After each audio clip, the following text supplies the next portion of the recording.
things. There's all these public conversations that go on. But of course, I always make sure that I make a donation to any of the charities that are on my heart. And this morning, I'm looking at the Upper West region because that is also my husband's region. That's where he comes from. Okay. So it's my second home. And of course, my boss, John Dramani Mahama, is taking the Building the Ghana We Want tour to the Upper West region this morning. So today, I'm looking at an appeal that was made by a very, very interesting community of persons with disability in the Wa metropolis. And so I'm actually going to be making a donation there through the Rosa Foundation, which I work with. So these are little things that I do and find ways to contribute my quota to persons who genuinely need it. And so it's always a very humbling opportunity to have to do something just in recognition of the fact that we're thankful to be alive. Right. That even though we're women and supposedly expected to be marginalized, we have actually found our voices and that we are actually contributing meaningfully to society. So in whatever little way, however you can do it, find a way to commemorate this day in a way that touches many, many lives in whatever way that you can. I know that the former First Lady, Madame Lordina Mahama, would have a program with some Queen Mothers to commemorate the day. Okay. Certainly our very newly unveiled running mate nominee, Nana Jane Opoku-Agyeman, would also be commemorating the day with some groups today. And there will be many, many other conversations. I think yesterday, Nana Abra and others had the conversation with some women yesterday. I know there's one coming up in Tamale about an empowerment summit, which is tomorrow. And so there are all these conversations that are actually going on around the country. You know, there's one thing that I love about our society now, is that we have all these conversations that are actually building gradually a certain very empowered demography of young, very, very aspirational girls. It also brings to the fore the theme for today's International Women's Day, which is what? Inspire inclusion. That's right. I think that it resonates with almost everybody because it actually should sit very well with us, especially in Africa, where we still have all these little things about misogyny, cultural practices that try to hold the female back, and the schools that where you have to make a choice between the boy child and the girl child. I think that these are conversations that are very, very important. And to be honest, I love all the mentorship things that are going on. I love the coaching engagements that are going on. I love the fact that women are actually standing up to be counted for working assiduously to bring other younger women also to the table. Joyce, are we doing enough as women? Are we doing enough? I definitely see what you mean, a rise in more discerning minds as far as women are concerned. We see women, well, especially here at Media General, if you're listening to Johnny during the bite, he listed a whole host of women who are in leadership positions. Yeah, I mean, right at the very top, I see you, is a woman. But you drill it down to the numbers and you think about the numbers in Parliament. I'll pull that up in a second. And it is woefully inadequate. So in other spaces, you know, in the private spaces, we're seeing women thrive. And then we come to government, we come to leadership positions in political parties. And the NDC, this will be the first time that a running mate is a woman for a major political party. The year is 2024. We're lagging. The year is 2024, and I think we're still doing much better than other places. I think that Ghana, unlike many other countries, has actually come of age. You see, take the private sector, even in politics. Look, the numbers in Parliament have actually not been very encouraging. That is true. But that also tells you our politics about a lot of other things other than what you and I see. First and foremost is the jostling for inclusion. Secondly is the funding to contest and compete. Thirdly is that you need to fight really, really hard to justify your participation. The political parties have tried over the years even to reserve some safe seats for women. So Joyce, let's list these. These are reasons that you say present themselves as barriers. So the issue of money, many barriers, the jostling that you have to undertake, absolutely, our own cultural perceptions. Right. Look, I work in a male-dominated environment. I still get it even now. You understand? you just have to really stand up. How does it manifest? How do you typically feel it? In all sorts of ways. I mean, I remember a few months ago walking into a room with a gentleman who was probably about maybe a few years at the bar. And I heard how everybody was referring to him very professionally. And then as soon as I walked, Auntie Joyce, oh, mommy, oh, this. I took them on. It happens all the time. You understand? I mean, the minute a female walks into a room, is auntie, is mommy. We have all these very misogynistic things that have actually accompanied us into our very, very promising environments. And you see, if you and I, you are probably more discerning.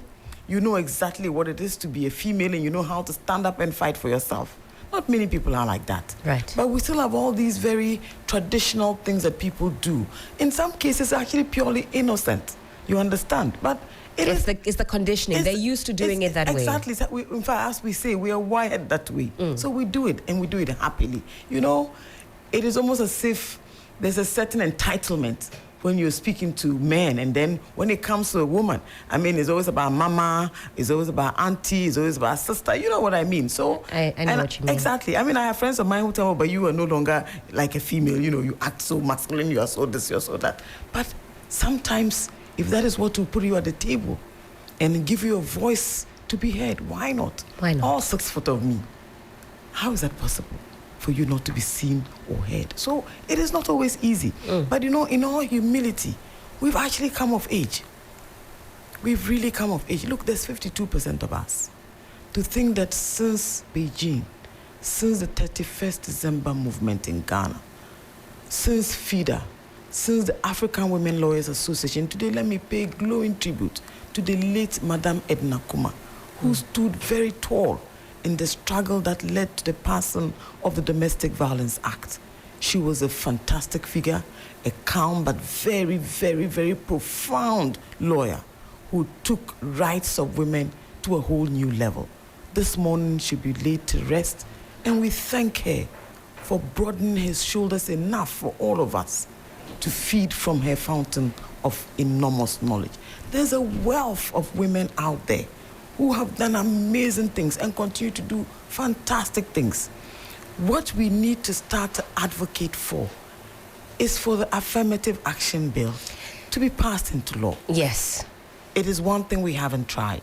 I've seen how it's worked in Ethiopia. I've seen how it's worked in Kenya. Who knows? Maybe that will work for us. Is that happening with the NDC? We are making an effort. What does that look like practically? Practically, it looks like we have a deputy general secretary who is female. And I remember even in the heyday days of the contest, for example, everybody believed that this was a position that we needed to work to protect. You understand? So it's no longer just the preserve of women being a women's organizer or deputy, etc. You get what I mean? We have many female spokespersons across the length and breadth of our party, across the country. We have many females in other capacities. For example, the Elections Directorate has women in there, the Research Directorate, the Communications, the Manifesto Committees. We've tried very hard to create a very enabling environment so that young women can thrive. I think that Ghana is making a great effort. When you look at the numbers even, we've achieved parity at the primary level, for example. You go to the tertiary level, we're graduating more females even than men.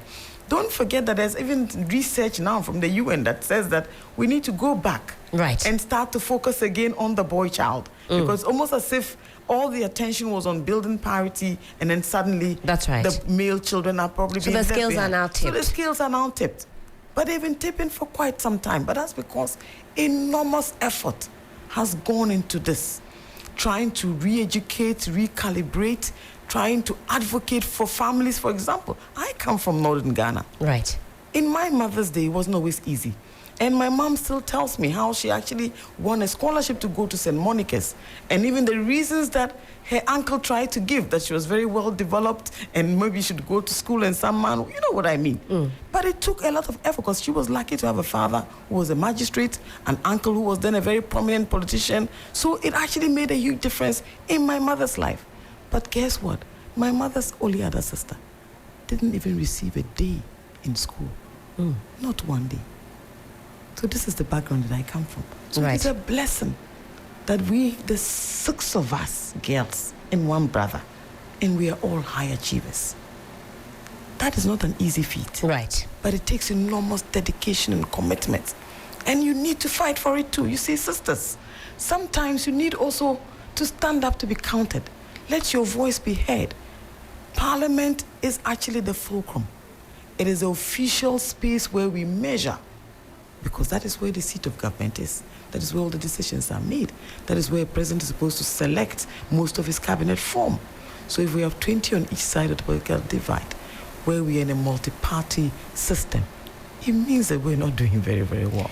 Well, the NDC, I recall, as at 2020, had pledged some figures as far as what we did was 30% was the figure. The filing fees, it was 50% in the last election, and then Right. it came down to 30%. Right. And even then, raising 30% is not a joke.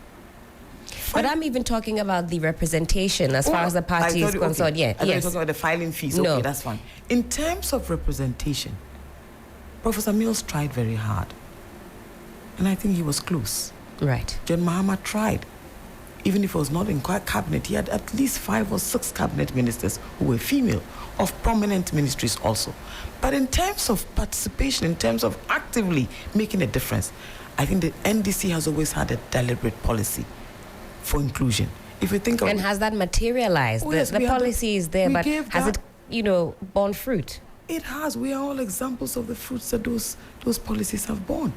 I mean, we had the first female Speaker of Parliament, a former Supreme Court Justice herself. She made a huge impact, and people still speak very highly of her. We've had various Chief Justices who have been women. I think that has been a great example. We have many other judges. The NDC had the first female Attorney General, Madam Betty Molde-Drusu. We had the second one, that was Madam Marietta Brew.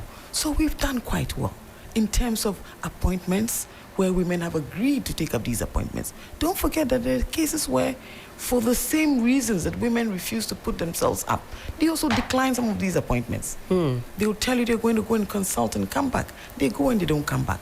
Well, that's actually an interesting perspective. Yes. So it actually is the case that women are offered positions and will just turn down those positions. But my sister, being in this public space is not easy. It's not easy. It requires enormous sacrifice. You lose a lot. There's all the stereotypical things that go along with it. And there's a lot of things that you also lose.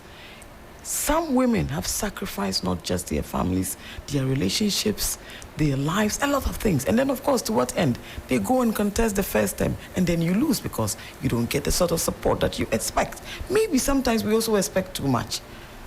Those who have fought hard have stayed the course. I've watched them thrive.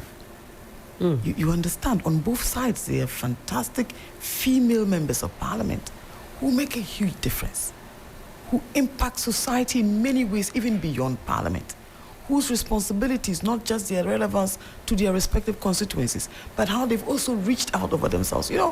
I came into politics purely in a way that I didn't even anticipate. So once I came into it, I was also thrust into it. What you had to do then was that ask yourself, is the lawyer in you going to be able to marry the politics as well as the societal requirements that this places on you? How are you then going to navigate the fact that you are NDC and not necessarily MPP, and the fact that we live in a very partisan environment? That's right. But you ought to think about all these things, and you ought to ask yourself, what is the example of a public person that you also want to be? How do you navigate this public space? Women are having amazing conversations. We are having very interesting conversations. We are also trying. Unlike the stereotypical things about the woman refusing to hold the door open for other women. Younger women are making a huge impact on the lives of other women. I mean, I would always fall first for the female view. Right. Even when I know that this argument will be lost, I will try pushing and advancing the course of that argument. Look, the Constitution is very clear. We do not discriminate on the basis of gender or religion or otherwise. So definitely it's not the law that prevents women from coming into the public space. It cannot also be that the men have refused flatly to allow us to participate, because where we have pushed hard enough, where we have knocked hard enough, the doors have opened. Ghana has a population of about 51+% being female. That's right. But look at the statistics. 1 in 10 women is either unemployed, unengaged, marginalized, or literally unable even to fund anything in her life. When we have conflicts, we're the ones who suffer the most. In the course of COVID, who are the ones who suffered the most? But also in the course of a pandemic, women sacrificed even more because they were the nurses, they were the caregivers in most of our facilities that we're caring for those who fell sick. But how did they fare in terms of remuneration? That's right. In terms of the support that came after it? In a system that is so fraught with corruption, for example. Women suffer the most even from that. Because when there's scant resources, how do you think they survive? So there's one funny history that I found out. Right. That the Women's World Bank, I think that's what it was called, actually didn't succeed. Why is that? Excellent. And I'm trying to find the answers to that. Because this was a simple thing that was set up largely to empower women. But look at the market women that we have. Right. They have a fantastic system where they lend to other women, where they support other women, where they help them augment their lives. There is a little economy, very microfinance system that operates in our markets. That's right. Very well organized. Their leadership is well organized. It rotates and is beautifully done. They have beautiful transitions. And this is all where? At the market level. So this is something that can be amplified, absolutely. Something that can be advanced. Excellent. What are the NDC's plans then, gender-specific initiatives to propel the cause of the women?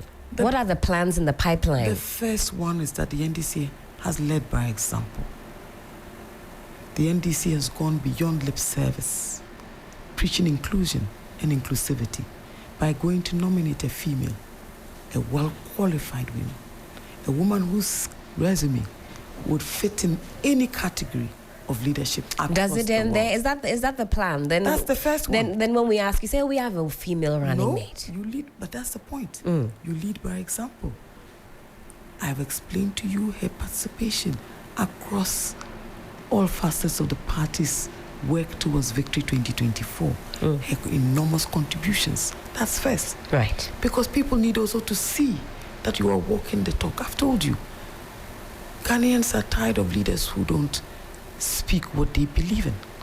Ghanaians are tired of leaders who don't promise and deliver. Ghanaians are also tired of all the lies. But ask yourself, what is it that we haven't tried before? Female leadership. Absolutely. At least at the highest level. That's right. I know that the CPP, for example, made an effort. The Parkway Sindum's party made an effort also. But because they are largely parties that do not even have representation in Parliament, that's right. We haven't been able to measure how these appointments have contributed. But yes, I remember Madame Eva Loko, for example. She was former Director General of the Ghana Broadcasting Corporation. She was a fantastic example of a female leader. I know my sister Beji Jogbenuku, a former Miss Ghana, who also became a running mate nominee for a much smaller political party. And then we have a woman with this huge stature, who has shoes larger than most men can fit themselves in. A woman whose pair of hands have worked hard to place the University of Cape Coast on the paths of excellence and glory and attention. And look at it today. Do you know that the University of Kwame Nkrumah, University of Science and Technology, has a female vice-chancellor? That's right. The University of Ghana has a female vice-chancellor. That's right. You know, something is happening in academia. Something is happening in the media space where many of your general managers and executives are female also. That's right. Something is happening in the private sector. Go and look at the numbers of chief executives in the banking sector in particular. You know, Ghanaian women have been ready for a very long time.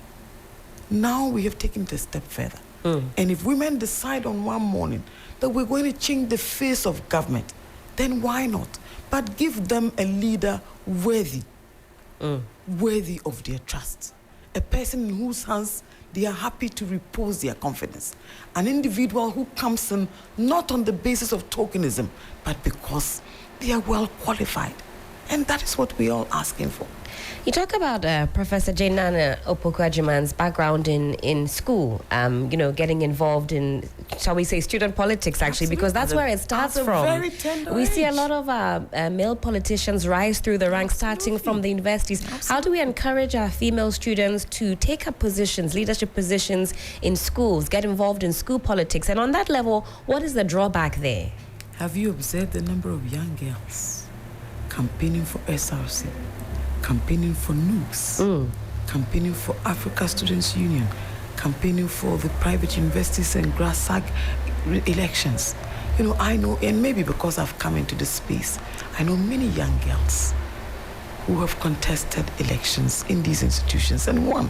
You know, I walk on the Legon campus. Right. In one of the best passes in the course of those campaigns they have, when I see those young females on the vehicles laughing, dancing, and campaigning for themselves, and I hear them, it's the first time a female is standing for SRC on this campus. Support me.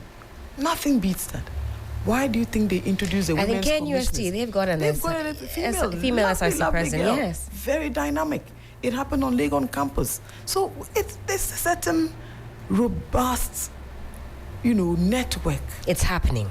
It is happening. You know, change is not built in a day. Right. And reforms are very difficult to achieve. But I am very, very hopeful. I am largely inspired by what I see. You know, sometimes it also takes very positive people in these public spaces to create this impression that it is also possible for many others. To have so many of you in the media, for example, championing all sorts of causes. It actually inspires many young people. I just met a young lady out there and she says, I've never imagined being a lawyer, but I want to be an athlete. Look at the females and what they're doing for the Black Queens, for example. That's right. Now we're all what? We are more attracted to the Black Queens than we are to... Because they're delivering. Their counterparts, not so much. But I don't want us to raise our blood pressure. Yes. You've put it beautifully. It is about what? Delivering. Right. And so when we deliver, people stand back and they are impressed. But you see, we still get treated differently. We do. I'm waiting for a day when someone, you know, I think that we should start to advocate more for equality, for equity, for a fair balance in our society, all throughout our society, not just in certain spaces or just where women have stood up well enough to be counted. We also ought to encourage, because it is not because we lack qualifications. It's not because we're not bold enough. That's right. It's not because we have not made ourselves available. Sometimes it is what we go through that even prevents us from coming in. And sometimes when people see what others go through, then they don't want to come in. But let me say one thing, that irrespective, if you come into this space and you try to make a positive impact, if you act with credibility, people can tell that you are an individual with proven integrity, that you are well qualified, that you are imbued with the requisite knowledge and experience, that you are navigating in a way that people expect to see in any leader. Because you see, leadership defies sex or gender. That's right. If you have good leadership qualities, wherever you find yourself, they will show through irrespective. And this is the sort of quality and excellence that we all want to see women aspire to and achieve. And when you get there, take that excellence with you. Make it count so that other women can come in. You know, it's funny how I've been having these conversations with my students, for example. Right. And they are happy now to have a female boss. And one of them said to me, you know, she will even care enough to ask, what did you do with the baby today? You only get that when you have a female boss. That's right. But there are also other very, very harrowing experiences. And in fact, I was going to come to that. And I find that conversation a bit boring, to be honest, when it comes up. But it does come up time without number. Absolutely. What do you feel about this idea that women are their worst enemies? I'll be honest, I usually, I stay away because I say to myself, in my own small corner, that's not my ministry. Mine is to uplift the women around me. So I don't really think about it. I don't breathe life into it. If I have an encounter with a woman that's unpleasant, I park it to one side and I move on, because I have just as many unpleasant encounters with the opposite sex. But what do you make of that? Because I suppose we can't also discount the realities of other women who haven't had a nice time with, you know, female counterparts, be it bosses, people they share workspace with, and so on and so forth. In the political space, I mean, on Thursdays here we host our wonderful female politicians, and we see how you all butt heads, which of course par for the course. We're talking politics here. That's how it goes. But in general, the landscape, talk to us about that. You know, look, like you beautifully put it, people will experience things differently. You understand? But on the scale of 1 to 10, I would probably put it at maybe about 5.5 to 6. There will always be those really, in quote, those ones who do not conform, those who do not meet anybody's expectations. You know, I remember years ago when I started the circuit, I had a very interesting debate with a female politician on one of the other sides. And I don't know how it happened, but of course, I said to her, oh, why are you being so emotional? She went to town on me. Oh, literally. My goodness. I mean, literally opened fire totally. She went completely berserk. I probably didn't understand then. But, you know, later on, I tried to, you know, unpack everything that happened. And I thought, okay, maybe it's just a female thing, that there's some things you probably don't say to another woman, even when you're a woman. You understand? People take certain things very personally. That's right. Then there's also another thing about probably not being as sensitive as you ought to be. So it's also something you need to make a conscious effort to remember all the time. Then thirdly, like you said, don't be dismissive. You understand when people come to you and say that, you know, they've experienced this stereotypical sorts of thing that we experience all the time. I experienced a female boss once. And I remember, young as I was then, I kept telling myself, I don't want to ever have a female boss. Or, you know what I mean? For years, I carried the experience was terrible.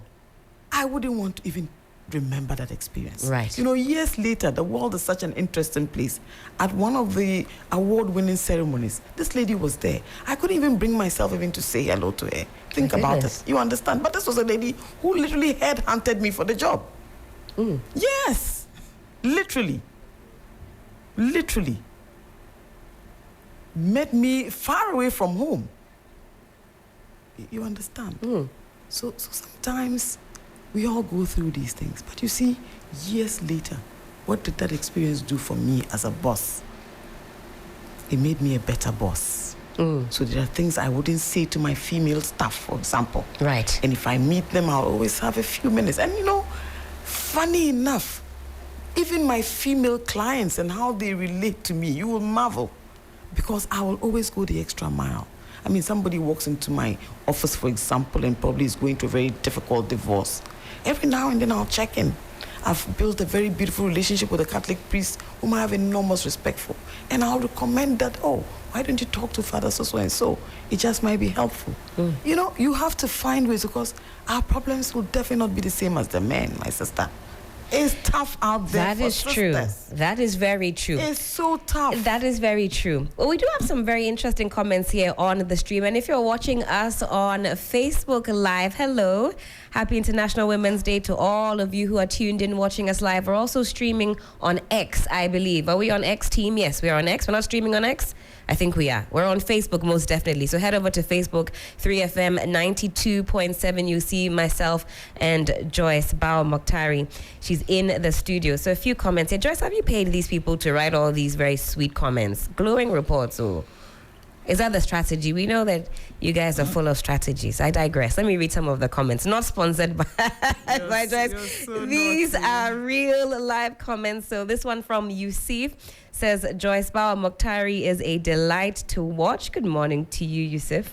Ebenezer Deborah says, good morning. Good morning to all of us. Happy International Women's Day. Daniel Alitu says, the adorable Joyce Bawah Mogtari, added a heart emoji. Is that allowed? I don't know. Samuel Tete also on the stream. I'm always filled with joy when I hear Auntie Joyce talk wisdom. Edem from Nima, such a smart and composed woman, totally stunned by her aura and intelligence. You people have lyrics this morning. Lawyer Joyce is an impactful woman. A happy International Women's Day to her. Joyce, this is coming from Nina from Koforidua. Lawyer Bawah is a woman is my woman of the year. I admire her so much. Cecilia from Adregano. Cecilia, good morning. Happy International Women's Day. The NDC has got for themselves a great gem. May she live forever. Aram from Keta there.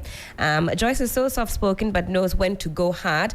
An absolute lady. Renee from Legon. Renee, happy International Women's Day to you. Stephen from Teshi says, you wish you met her earlier. So that was, Joyce, you're off the market. Oh, Lord. Completely. She's off the mat completely. So, commiseration, Stephen. Your time has has long passed. But Joyce, how's the campaign going now that Prof has been unveiled? I'm guessing she's going to be hitting the ground running.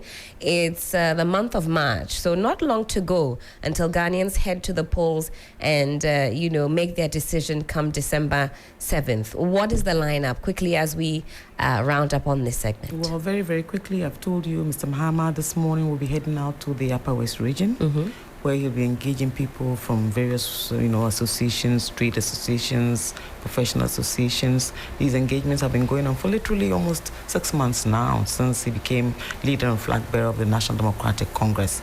Indeed, pretty much now that we have another pair of hands. But Nana has actually been actively working for the last 4 years. I mean, this is actually a very interesting conversation because has it come up a lot that we're or maybe because it's a very noisy space, so maybe a little more energy. Absolutely. Well, so certainly now she's all yours, and I'm sure that as we kick off today with the International Women's Day celebrations, I'm sure she'll be. I'd love to have a chat with her. Well, absolutely. This morning we tried very hard, and I'm sure that in the next few days, certainly she'll be availing herself to all these media engagements. And look, I would want all of you in the media in particular.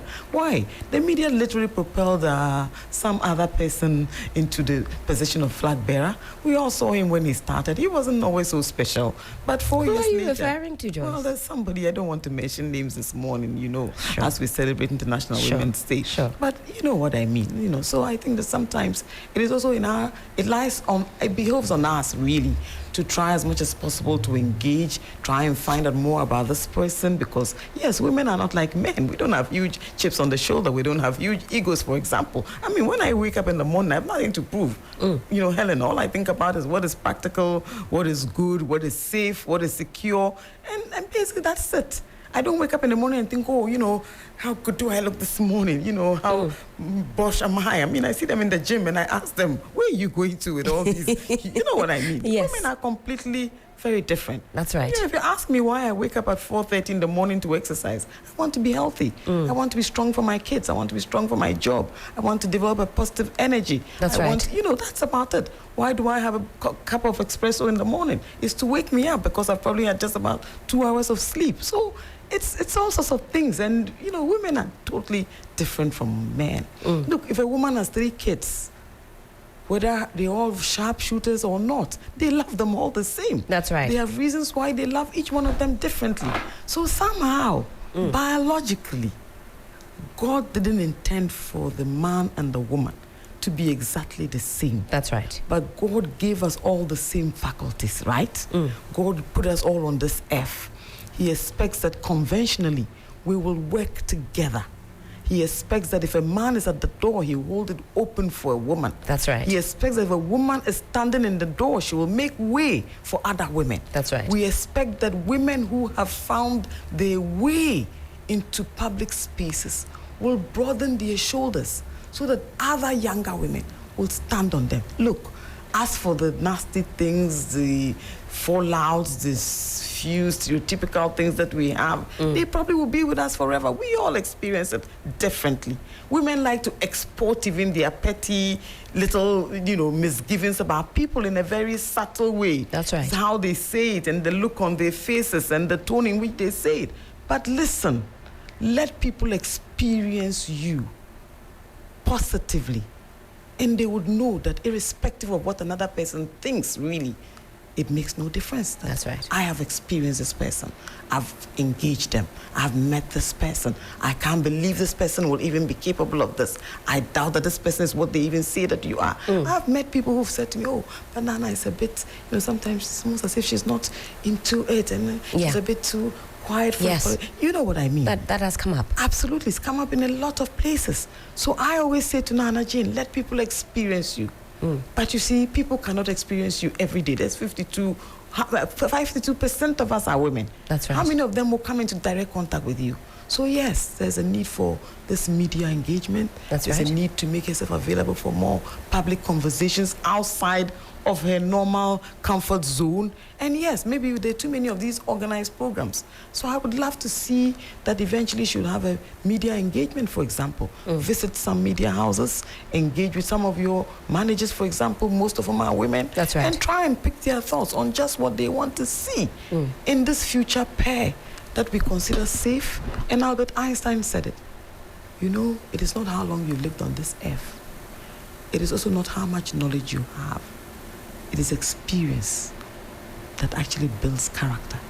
So if there's any pair of hands that have this experience, it must be John Mahama and Nana Jane.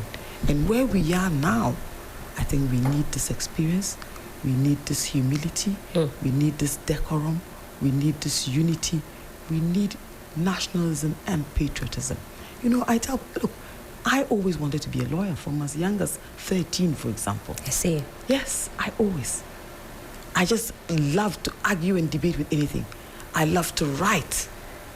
I write all the time. I write so many. Look, you don't see 1/4 of the things that I write because those ones that I post are probably just, just a third of the things that I put on paper. Right. It is just a habit that I have. I love to read. I enjoy exercise. I'll make the time. I'll wake up a few hours earlier than normal. I'll stay awake to read. I'll take up a course every now and then. So you see, every day you are engaging. That's right. On all levels. Even now, sometimes I just go to the courts and sit in the back and follow proceedings. You know, it's all part of the learning process. But listen, let women continue to support one another. That's right. Don't get tired of doing it.